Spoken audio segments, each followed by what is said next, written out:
नमस्कार मित्रांनो, तुम्हा सर्वांचं संकल्प न्यूज चॅनलवरती स्वागत आहे। मित्रांनो, तुम्ही जर चॅनलवरती नवीन असाल तर चॅनलला सबस्क्राइब करा। माहितीमधील घटक पक्ष असलेल्या भाजप आणि राष्ट्रवादी काँग्रेस अजित पवार गट यांच्यातील मतभेद चव्हाट्यावर आलेत। केंद्रीय गृहमंत्री अमित शहा हे 2 दिवसाच्या मुंबई दौऱ्यावर आले होते।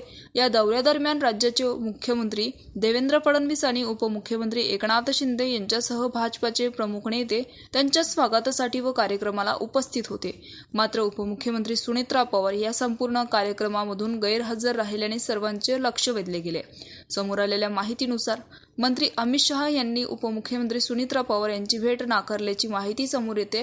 या भेटीला नकार मिळाल्यानंतर त्या मुंबई सोडून पुण्यात गेल्या आणि तिथल्या आपल्या जिजाई या निवासस्थानी कार्यकर्त्यांशी संवाद साधत होत्या। या राजकीय दुराव्यामागे प्रसिद्ध राजकीय रणनीतिकार प्रशांत किशोर यांची एंट्री कारणीभूत मानली जाते। दरम्यान प्रशांत किशोर यांनी नुकत्याच झालेल्या बिहारमधील निवडणुकीत भाजपा विरोधात भूमिका घेत यश मिळवलं होतं।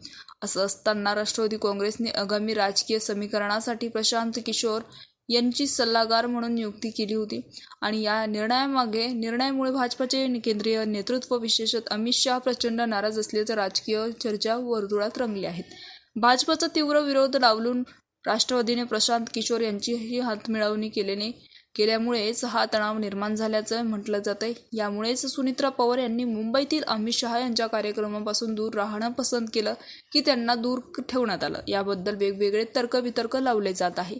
आगामी काळात या वादाचा महायुतीच्या सरकारवर काय परिणाम होतोय हे आपल्याला थोडंच कळेलच। तर मित्रांनो, याविषयी तुमचं मत नक्कीच कमेंट बॉक्समध्ये कळवा। चॅनलला सबस्क्राईब करा।